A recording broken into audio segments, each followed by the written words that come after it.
वर्ष में मंगल का प्रदोष निकाल कर रख लो कि मंगल का प्रदोष इस दिन पड़ रहा है, मंगल की त्रयोदशी तिथि पड़ रही है, प्रदोष व्रत मंगलवार का पड़ रहा है। और जिन लड़का लड़की को मंगल होते हैं, जिन कन्या और वर को मंगल होते हैं, केवल शंकर भगवान के मंदिर में जाकर चौमुखी दिया, 4 बत्ती का दिया आटे का, उसमें घी डालकर लड़की शंकर भगवान के मंदिर में मात्र 7 बार शंकर पे से उतार कर 3 बार स्वतः उतार कर शिव के मंदिर में रख देती है, उसका मंगल आड़े आता ही नहीं है, मंगल नहीं आता सामने। मंगल प्रदोष व्रत का इतना महत्व है महाराज। मंगलवार की भौम प्रदोष का दिन हो महाराज, प्रदोष काल में, प्रदोष के दिन व्यक्ति के रीढ़ की हड्डी में परेशानी हो या रीढ़ की हड्डी तकलीफ दे रही हो, पीठ का भाग तकलीफ दे रहा हो, डॉक्टर बोल रहे हो गुड़िया खसक गया, या कोई क्रम मान लो कोई मस्तिष्क से जुड़ी बीमारी हो, ट्यूमर हो गया हो, कोई कुछ हो गया हो, गांठ पड़ गई हो मस्तिष्क के अंदर, शंकर भगवान को बीले का गुर्दा, जो बीला होता है बील फल का अंदर का गुर्दा भाग शंकर के शिवलिंग पर प्रदोष काल में मल दिया जाए। मलने के बाद थोड़ी देर बाद उसको उठा लिया जाए, शिव जी का अभिषेक पूजन स्नान करा दिया जाए, पूजन स्नान आदि सब कराकर दिया बत्ती लगाकर भगवान शंकर के मंदिर पर ही बाहर बैठकर उस गुर्दे का थोड़ा सा भाग मुख में पालो, थोड़ा सा भाग लेकर आ जाओ। 7 से 8 दिन तक उस भाग का प्रतिदिन सुबह के समय पर सेवन कर लीजिए। गुर्दे की प्रॉब्लम हो या मस्तिष्क से जुड़ी हुई प्रॉब्लम हो, वो समाप्त हो जाता है महाराज। भौम प्रदोष के दिन मंगलवारी प्रदोष का स्मरण जो सुख दिया है वो आनंद हमारे यहाँ बहुत सुंदर कहा है शिव महापुराण में, प्रदोष व्रत कथा के अंतर्गत मंगलवार की प्रदोष पड़ती है तो शिव काशी में निवास करते हैं। मंगलवार को अगर शिव जी के मंदिर में, शंकर के मंदिर में जाकर 1 लोटा पानी चढ़ाया जाता है तो हमारे कार्य में उन्नति होती है। कल प्रदोष पड़ेगा, मंगल का प्रदोष, मंगलवार की प्रदोष पड़ती है तो शिव काशी में निवास करते हैं। हमारे यहाँ कहते हैं मंगलवार की प्रदोष रोग से मुक्ति देते हैं। प्रदोष व्रत मंगलवार का पड़ रहा है। प्रदोष के व्रतों में वर्णन किया गया है कि भौम का प्रदोष, मंगल का प्रदोष, जो प्रदोष पढ़ते हैं, भगवान शंकर ने कहा सुनो पार्वती, जिस बेटा और बेटियों का मंगल विवाह नहीं होगा, शादी नहीं होगी, अगर अशोक सुंदरी का स्मरण कर कर, एक बेलपत्र में लाल चंदन लगाकर, एक मूंग के दाने के साथ अगर सुख सुंदरी के स्थान पर समर्पित कर देंगे तो उनके मंगल विवाह 3 महीने के अंदर हो जाएंगे। भगवान ने कहा जब प्रदोष काल हो, शाम का समय हो, उस समय पर बेलपत्री, पीपल और आंवले के नीचे लक्ष्मी तो कुछ देर के लिए विराजमान हो जाना। जो तेरे इन वृक्षों के नीचे शाम को दीप लगाने आए उसके घर तो पीछे पीछे चली जाना, बस इतनी कृपा कर देना। एक कनेर का फूल देवाधिदेव महादेव को प्रत्येक प्रदोष के दिन शिव जी को जल चढ़ाकर समर्पित करना प्रारंभ कर दो। 2 या 3 प्रदोष निकलेगी, मेरा देवाधिदेव महादेव तुम्हारी झोली खुशियों से। मंगल का प्रदोष निकाल कर रख लो कि मंगल का प्रदोष इस दिन पड़ रहा है। का व्रत करो चाहे ना करो, मंदिर में चढ़ी हुई बेलपत्र को उठा लो, बेलपत्र का ब्रह्म कमल बना लो। ब्रह्म कमल का मतलब होता है डंडी बीच में रहे, आसपास पत्तियां रहे। 7 पत्ती का ब्रह्म कमल बनाकर प्रदोष का व्रत करें ना करें, जरूरी नहीं है कि वृक्ष से ही पत्ती लेकर आओगे कोई शंकर जी को चढ़ाओगे। शिव जी पे से चढ़ी हुई उठाकर धोकर ब्रह्म कमल बनाकर बाबा से विनय कर हे प्रभु, आज मैं इस काम के लिए जा रहा हूं, बाबा मेरा यह कार्य है, बोल कर शिवलिंग पर समर्पित कर। दिन भर के प्रदोष व्रत का फल बाबा एक बेलपत्र समर्पित करने पर ही प्रदान कर देगा। काल का दीप, प्रदोष काल की आराधना, प्रदोष काल की साधना और प्रदोष काल में परमात्मा का लिया गया नाम हमारे करोड़ों करोड़ों करोड़ों करोड़ों पुण्य को प्रबल कर देता है और हमारे पाप को छिन्न कर देता है। हमारे पाप आप लोगों में से कोई काशी गया होगा,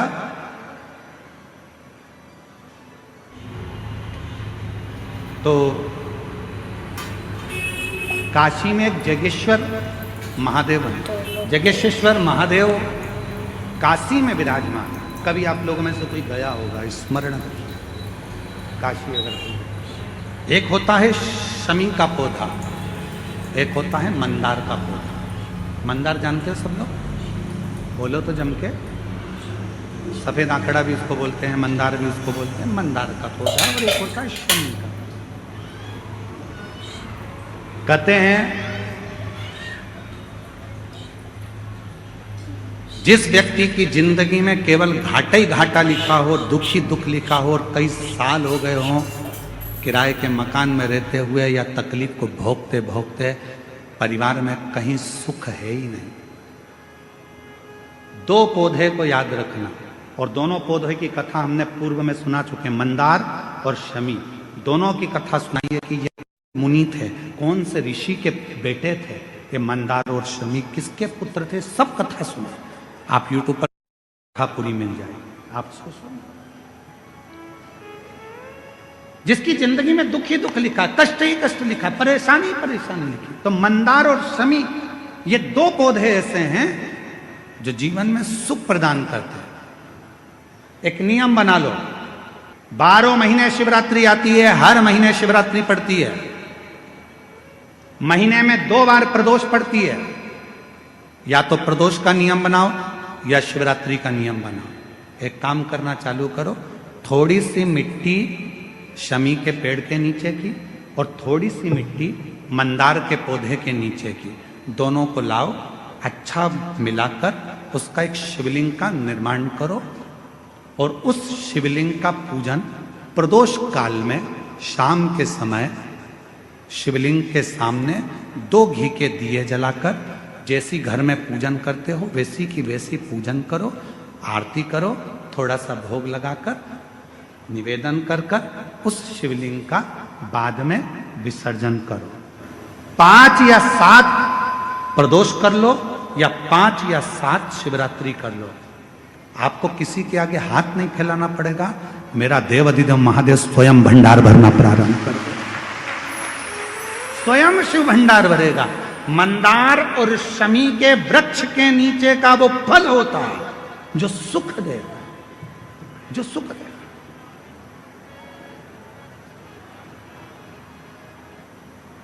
जो हमें आनंद प्रदान करता है। मंदार मतलब आप लोग जानते हो, वो सफेद आंकड़े की जो जड़ होती है, आंकड़ा होता है, उसके छोटे छोटे फूल होते हैं मंदार के, भगवान शंकर को चढ़ते हैं। और शमी की पत्ती तो आप लोग जानते ही हो, शमी का पत्र, इसके पौधे के नीचे और उसके पौधे, इसका वृक्ष और उसके वृक्ष के नीचे की थोड़ी थोड़ी मिट्टी प्रदोष काल में या तो प्रदोष हो या शिवरात्रि हो, दोनों को मिलाकर उसका शिवलिंग बनाकर उसकी आराधना, उसकी 12 महीने प्रदोष आती है, 12 महीने शिवरात्रि आती है, 12 महीने आती है। अगर व्यापार ना चले, दुख तकलीफ ज्यादा हो, कष्ट ज्यादा हो, बहुत टेंशन जिंदगी में चल रहा हो, कहीं मत जाना। प्रत्येक महीने प्रदोष आती है, हर महीने शिवरात्रि प्रदोष आती है। 1 लोटा पानी, 5 बेलपत्र, 5 बेलपत्र, एक शमी पत्र, एक शमी पत्र, 5 बेलपत्र तांबे के लोटे में जल में डाल लीजिए। 7 दाने अक्षत के, आखे अक्षत के डाल लीजिए।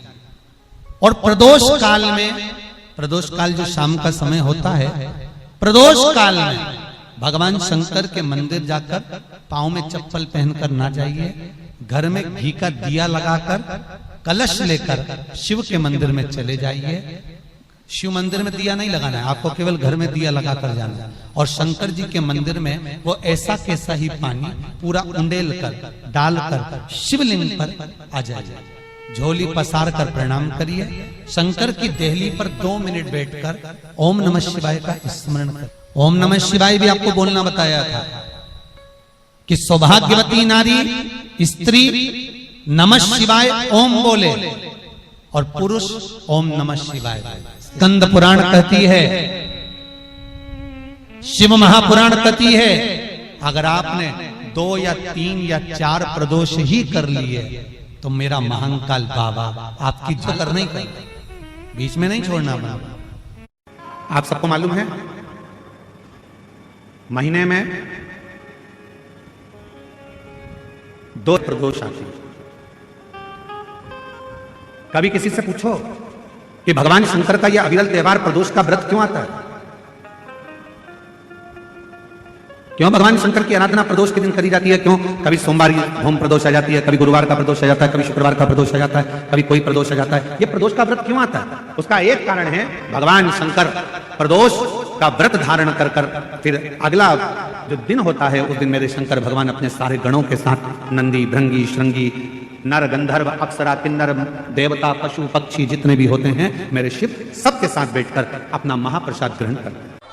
जिस प्रदोष व्रत का हम वर्णन करते हैं, जिस प्रदोष के दिन का आपको बधाई कल हमने दी थी कि प्रदोष की आपको बधाई हो, प्रदोष शाम का जो समय होता है, प्रदोष काल जो होता है उसका वर्णन जब हम करते हैं, ये प्रदोष की पूजन का विधान किसने बनाया, ये प्रदोष की पूजन का नियम किसने बनाया, ये प्रदोष की संध्या काल का प्रदोष के समय का पूजन का विधान कौन बनाया, ये प्रदोष के समय पर एक बेलपत्र चढ़ाने का विधान किसने बनाया, प्रदोष के समय पर एक समीपत्र चढ़ने का विधान किसने बनाया, प्रदोष के समय पर अगर मान लो कोई भिखारी से भिखारी व्यक्ति भी है जो ठेला चला रहा है, उसके पास में खाने के लिए कुछ नहीं है, फटे कपड़े पहन रहा है, उसकी जिंदगी में कुछ भी नहीं बचा और कर्जे में लदालूम हो गया, एक चावल का दाना अगर वो प्रदोष के दिन, प्रदोष काल में शाम के समय पर शंकर के शिवलिंग पर चढ़ा देता है तो 3 या 4 प्रदोष में उसका कर्जा चुकना प्रारंभ हो जाता है। प्रदोष का विधान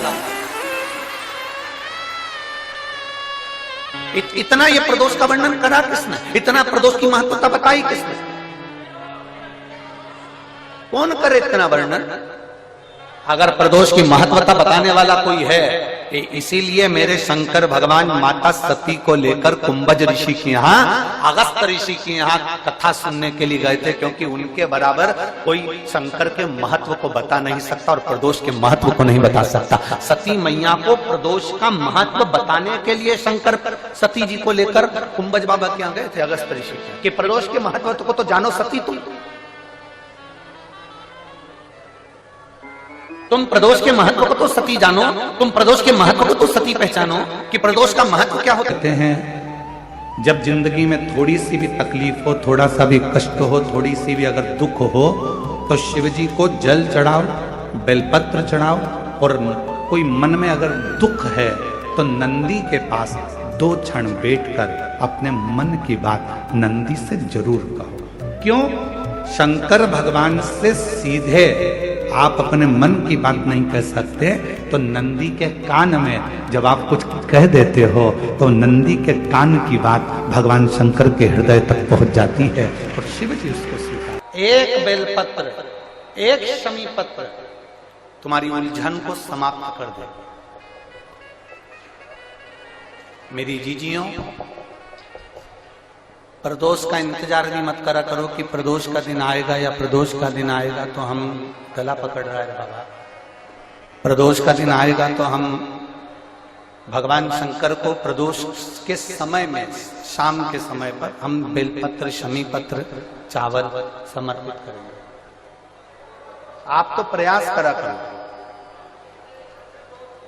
कभी अगर मौका मिल जाए तो प्रदोष काल में, प्रदोष के समय पर एकांतेश्वर शिवलिंग मिल जाए, कहीं एकांत में कोई शंकर भगवान का शिवलिंग मिल जाए, एक बेलपत्र लो, उसके ऊपर एक शमीपत्र रख लो, एक चावल का दाना रख लो, अपने मन की बात बाबा से कहकर श्री शिवाय नमस्तुभ्यं बोलकर शंकर भगवान की अशोक सुंदरी वाली जगह पर स्पर्श कराकर वही शमीपत्र, वही अक्षत का दाना, वही बेलपत्र शंकर भगवान के शिवलिंग पर उसको समर्पित कर दो। समर्पित करते समय ये जो डंडी का मुख है, ये जहां जलाधारी होती है, पानी बहता है, उस ओर डंडी का मुख होना चाहिए। जिधर पानी बह रहा है उधर से करो।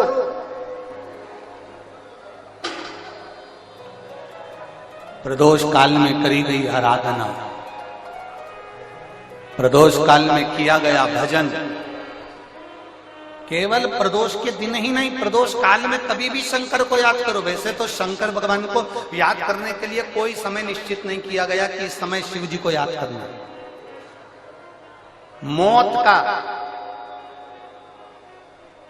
मौत का और महाकाल का आने का समय कभी निश्चित नहीं होता। क्यों कहा जाता है कि बेलपत्री के वृक्ष के नीचे अगर दिया लगाने का बोला है तो बेलपत्री का वृक्ष बड़ा होना चाहिए।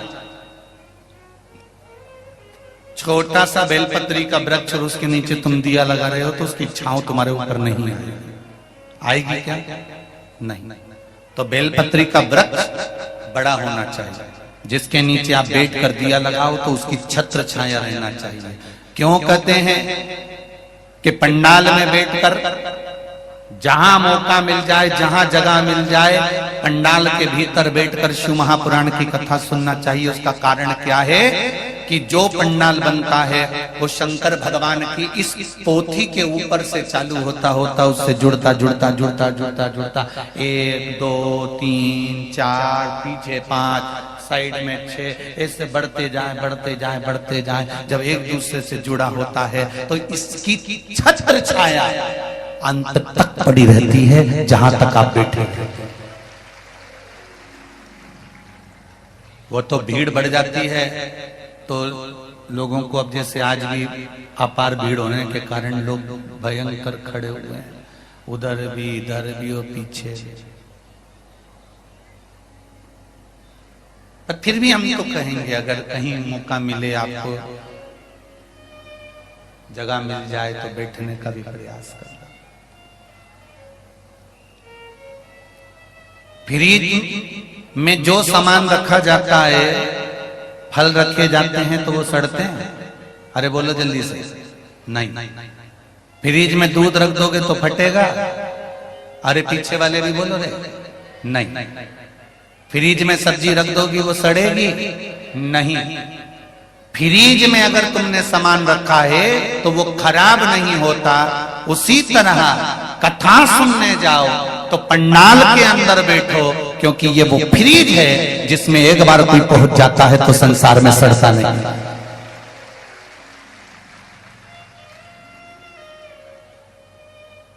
संसार में सड़ने से बचना है। काम, लोभ, आसक्ति, वासना, तृष्णा, मोह, ये सब मनुष्य को सड़ाने वाला है।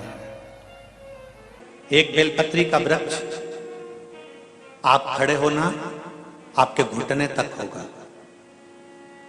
एक बेलपत्री का वृक्ष आपके कंधे तक होगा। एक बेलपत्री का वृक्ष आपके सिर से ऊंचा होगा। गौरी, कात्यायनी और महालक्ष्मी, 3 बेलपत्री के वृक्ष की अवस्था रहती है। कौन से बेलपत्री के वृक्ष से पत्तियों को तोड़ा जाता है? जम के बोलो जरा। कौन से बेलपत्री के वृक्ष से पत्तियों को लिया जाता है? गौरी से? बोलो जरा। नहीं। कात्यायनी से? नहीं। बेलपत्री की पत्तियों को लिया जाता है महालक्ष्मी से। किससे लिया जाता है? महालक्ष्मी से, जो तुम्हारे सिर से ऊपर हो, जिसकी छाया तुम पर पड़ रही हो। ऐसा वृक्ष, बड़ा वृक्ष होना चाहिए, जिससे पत्ती को लेकर जब हम शंकर भगवान को समर्पित करते हैं तो लक्ष्मी को जब हम लेकर आते हैं और भगवान शंकर को जब देते हैं और उस पत्ती को हम वापिस जब उठाते हैं तो भगवान महालक्ष्मी को अपने घर में प्रदान कर देता है। ऐसी वृक्ष से पत्तियों को लेना चाहिए। पर आज के जमाने में लोग इतने समझदार हो गए, बड़े वृक्ष से कौन पत्ती तोड़ने जाए, छोटे छोटे वृक्ष लगे, उन छोटे से वृक्ष में से पत्ती तोड़ ली, छोटी सी पत्ती तोड़ ली। अरे शास्त्र कहता है, यहां तक वर्णन करता है शास्त्र, अगर आपके घर में तुलसी का पौधा छोटा है तो वो कुमार अवस्था का होगा। वो तुलसी का पौधा जब घेर घमोर हो जाता है तब अखंड सौभाग्य को देने वाला हो जाता है। उसमें से पत्तियों को उतारा जा सकता है, उसमें से आप कोपल को उतार सकते हो, उसमें से पत्ती को आप उतार सकते हो। उसी तरह बेलपत्री के वृक्ष में भी जो वृक्ष लक्ष्मी महालक्ष्मी का तुल्य हो, उसमें से आप बेलपत्र को उतार सकते हो। छोटे छोटे वृक्ष की पत्ती को तोड़ना यह उसमें का है जैसे छोटी अवस्था की कन्या के साथ में अपशब्द कहना, ताने देना या उसको आड़ा टेढ़ा कह देना। श्री शिवाय नमस्तुभ्यम। हर हर महादेव। पूज्य गुरुजी ने इस वीडियो में 2 दिसंबर मंगलवार प्रदोष भौम प्रदोष के विशेष उपाय कथा बताई है। वीडियो को अच्छे से देखना, उनमें बताए गए सभी उपायों को भगवान भोलेनाथ के समक्ष आपको करने हैं। भगवान भोलेनाथ आपकी हर मनोकामना को, हर दुख दर्द को दूर करेंगे, आपकी हर इच्छा को पूर्ण करेंगे। वीडियो अच्छी लगे तो like share and subscribe, comment में श्री शिवाय नमस्तुभ्यम हर हर महादेव अवश्य लिख देना। चैनल को सब्सक्राइब अवश्य कर देना। जय श्री राम। हर हर महादेव। जय श्री महाकाल।